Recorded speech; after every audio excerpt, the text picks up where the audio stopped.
பிடிச்சிருக்கா? சாப்பாடு விட்டுட்டா ரொட்டி சாப்பிடுறியா?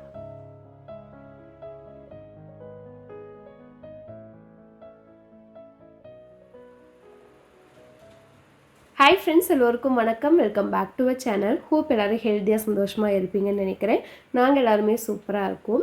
ஜூன் 10th பார்த்தீங்கன்னா தீபியோட 20th பர்த்டே வந்து நாங்கள் செலிப்ரேட் பண்ணுவோம். இந்த இயரும் பார்த்தீங்கன்னா அவளுக்கு வந்து சர்ப்ரைஸ் கிஃப்ட் எல்லாமே கொடுத்தோம். பட் அது வந்து அவளுக்கு லைஃப் லாங் யூஸ்ஃபுல்லாக இருக்க மாதிரி வந்து வாங்கணும் அப்படின்னு ஃபஸ்ட்டே பிளான் பண்ணி கொஞ்சம் கிஃப்டெல்லாம் வந்து கொடுத்துருக்கோம். அவள் வந்து நல்லாவே வந்து சர்ப்ரைஸ்லாம் ஆயிருக்கா. நீங்கள் வீடியோவில் வந்து பார்ப்பீங்க. யூஸ்வலாக 12 மணிக்கு கேக் கட் பண்ணுறதா அவள் எக்ஸ்பெக்ட் பண்ணதா இதில் வந்து பெருசாக சர்ப்ரைஸ் ஆக மாட்டான்னு வந்து நினைக்கிறேன். சரி, ஆசைப்படுவா அப்படிங்கிறக்காக ஒரு பிளாக் ஃபாரஸ்ட் கேக் நைட்டே வாங்கிட்டு வந்து கரெக்டாக 12 o'clock வந்து கட் பண்ணுவோம். அண்ட் இன்னொரு விஷயம், இது ஜஸ்ட் ஃபன்னியாக நான் பண்ணேன். அவளோட ரியாக்ஷன் எப்படி இருக்குன்னு பார்க்குறக்கு. உங்களுக்கு வந்து ஒரு மாதிரி இருந்ததுன்னா அந்த பார்ட் பின்னாடி வரும்போது ஸ்கிப் பண்ணிக்கோங்க. அவளுக்கு கொஞ்சம் அண்டர் கார்மெண்ட்ஸ், லெகின்ஸ், ட்ரெஸ் எல்லாமே எடுத்து வந்திருந்தேன். எல்லாமே ஒரே டைமில் கொடுக்கலான்னு ஃபஸ்ட்டு எடுத்து வச்சேன். அதுக்கப்புறம் யோசித்தேன், இல்லை ட்ரெஸ்ஸை வெளியே எடுத்து வச்சுட்டு ஃபஸ்ட்டு அதெல்லாம் கொடுத்து அவர் ரியாக்ஷன் எப்படி இருக்குன்னு கேப்சர் பண்ணிவிட்டு அதுக்கப்புறம் ட்ரெஸ் கொடுக்கலாம் அப்படின்னு வந்து அதை எடுத்து வச்சுட்டு கரெக்டாக 12 o'clock போயிட்டு கேக்கெல்லாம் கட் பண்ணிவிட்டு அதை வந்து கொடுத்தேன்.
Okay, good night.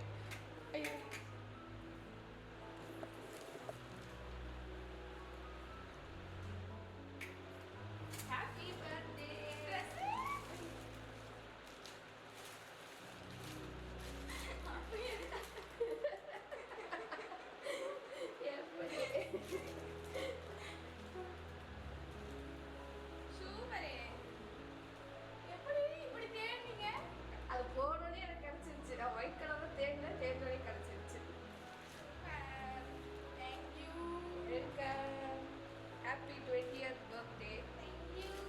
நாளைக்கு போய் பிரேஸ்லெட் எடுத்துக்கலாம்.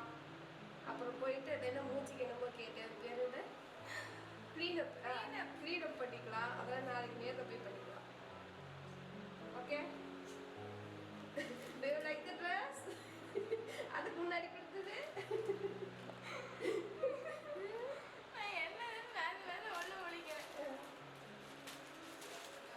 அதாக்கா ஃபஸ்ட்டு எல்லாத்தையும் கொடுக்கலான்னு தான் நினச்சேன். சரி வேணாம், ஃபஸ்ட்டு அதை கொடுத்துட்டு அப்புறம் அதை கொடுப்போன்னு எடுத்து வச்சுட்டு வந்தேன். அதாக்கா ஓகே, குட் நைட். காலையில் பார்க்கலாம்.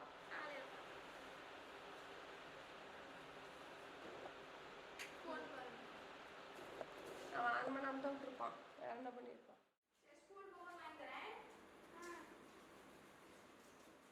Happy birthday girl. Thank you.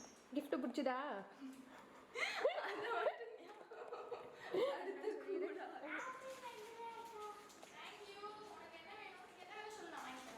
Night cake cut பண்ணிவிட்டு அவள் ரியாக்ஷன் நீங்கள் பார்த்துருப்பீங்க. அவளுக்கு காலேஜ் எவ்ரி இயர் பார்த்தீங்கன்னா ஜூன் 16 ஆர் 18 தான் ஓப்பன் பண்ணுவாங்க.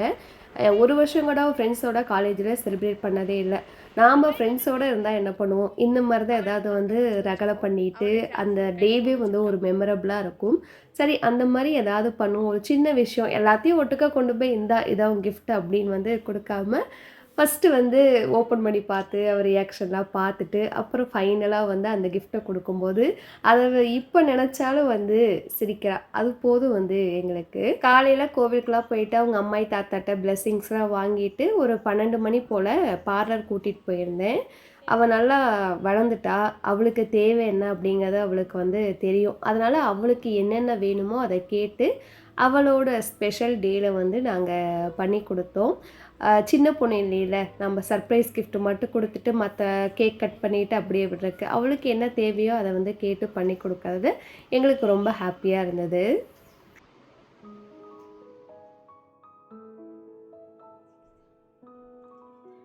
மதியம் பார்லர்லாம் போயிட்டு மேடம் சூப்பராக வந்து ரெடி ஆகிட்டாங்க. ஈவினிங் வந்து சரி வெளியே போய் டின்னர் சாப்பிட்டு வருவோன்னு வழக்கம் போல் பண்ணுறதான் அப்படியே வந்து கிளம்பியாச்சு. அத்தை மாமா வரலையான்னு கேட்பீங்க. இன்றைக்கும் கூப்பிட்டோம். மாடு இருக்குது பார்த்துக்க ஆள் இல்லை அப்படின்ட்டு, மழை வர மாதிரி இருக்குது, நீங்கள் போயிட்டு சாப்பிட்டு எங்களுக்கு வாங்கிட்டு வந்துடுங்கன்னு சொன்னாங்க. ஒரு 7 மணி அந்த டைமில் பார்த்தீங்கன்னா டின்னர் சாப்பிட கிளம்பிட்டோம். முன்னாடியே சொன்ன மாதிரி தான் அவள் சின்ன பொண்ணு இல்லை, காலேஜ் தேர்ட் இயர் முடிக்க போகிறா, அடுத்து ஜாபும் வந்து ஜாயின் பண்ண போகிறா, அடுத்து மேரேஜ்னு ஒரு பெரிய கமிட்மெண்ட் வந்து எங்களுக்கு இருக்குது. அதுக்கு இப்போயே கொஞ்சம் கொஞ்சமாக சேவ் பண்ணுவோம் அப்படின்னு வந்து இயர்லி ஒன்ஸ் அவளுக்கு சேவிங்ஸ் வச்சு ஏதாவது ஒன்று வந்து வாங்குவோம். இந்த வருஷம் பார்த்தீங்கன்னா அவளுக்கு பிரேஸ்லெட் வந்து எடுத்திருந்தோம்.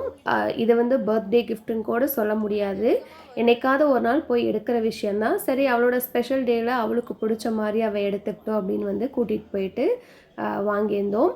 நேற்று முடிவு பண்ணி இன்றைக்கி பண்ணுற விஷயம்லாம் கிடையாது. கோல்டு இன்வெஸ்ட்மெண்ட் வீட்டில் இருக்க 4 பேர்த்தோட சேவிங்ஸுமே வந்து இதுக்குள்ளே இருக்குது.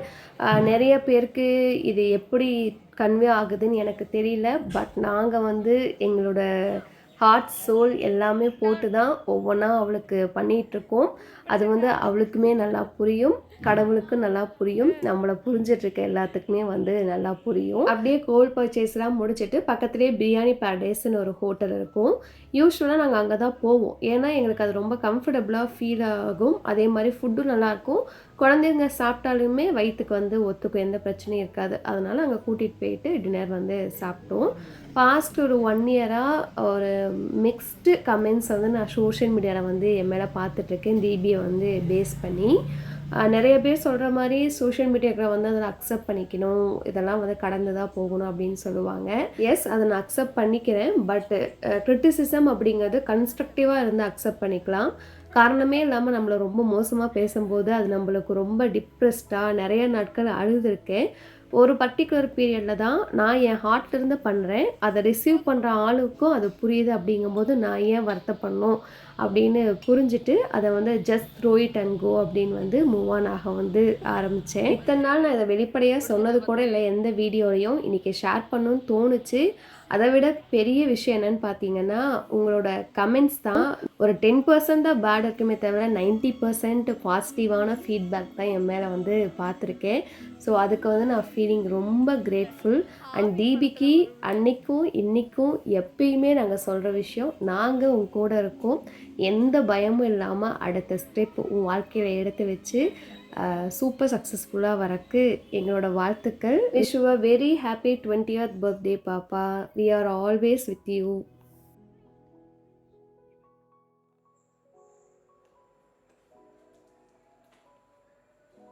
ஆக்சுவலாக தீபியோட பர்த்டே கிஃப்ட் நாங்கள் பிளான் பண்ணது இதுதான். இன்றைக்கி தான் ரிசீவ் ஆச்சு. ஃப்ரைடே நைட்டு வந்து டைம் 9:45 ஆகுது. அவள் வந்து அவள் ரூமில் தூங்கிட்டு இருக்கா. தூங்கிட்டா ஃபோன் பார்க்குறான்னு தெரியல. இப்போ வந்து ஏதோ ஒரு பார்சல் வந்திருக்கு, உனக்கு வந்திருக்கா எனக்கு வந்திருக்கான்னு தெரியல. நான் மட்டும் சொல்லி கூப்பிட போகிறேன், பார்க்கலாம்.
பாஸ்வேர்ட் 1192. நோ நோ நோ கண்டுபிடி பாஸ்வேர்ட் கண்டுபிடி அதுதான் இருக்கும். இல்ல கண்டுபிடி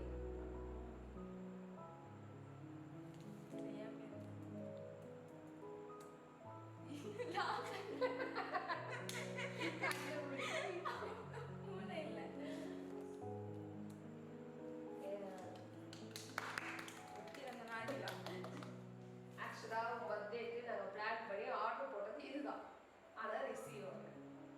என்ன பண்ணிட்டோம், அதனால என்ன பண்ண பிளான் பண்ணோம், இது வந்து கேஷ் ஆன் டெலிவரி போட்டுருந்தோமா.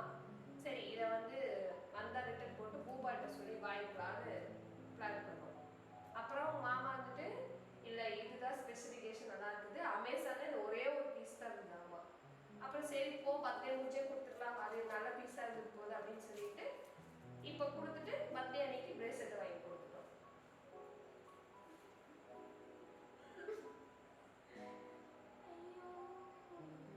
பத்திரமா வச்சு அவ்வளோதான். இதோட வந்து பர்த்டே கிஃப்ட் சீரீஸ் வந்து முடியுது.